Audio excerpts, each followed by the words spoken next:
हुकूमत मुल्क में माशी सरगर्मियों के फ़रोग़ के लिए कोशा है। दरामदी लागत में कमी और तिजारती निज़ाम में मुसाबकत बढ़ाने के लिए टैरिफ इस्लाहात के दूसरे मरहले के तहत दरामदी ड्यूटी में बड़ी कमी का फैसला कर लिया गया है।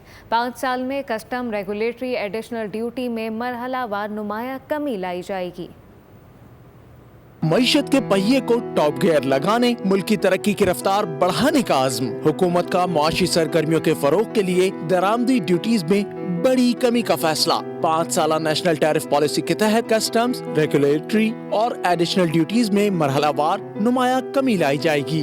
पॉलिसी का बुनियादी मकसद औसत टैरिफ को 20.19% से कम करके 9.70% तक लाना है। इक़दाम से रेवेन्यू की मद में 143 अरब रुपए नुकसान का खदशा है। हुकाम के मुताबिक इक़दाम से मार्केट में मुकाबला बढ़ेगा और दरामदी लागत में कमी आएगी। 5 साल में कस्टम ड्यूटीज को ज्यादा से ज्यादा 15% तक महदूद करने की तजवीज है। इजाफी कस्टम ड्यूटी को 6% से कम करके बतदरीज 0 करने का प्लान शामिल है। रेगुलेटरी ड्यूटी की शरह 20% तक महदूद रखने और इसे मरहलावार खत्म करने की सिफारिश है।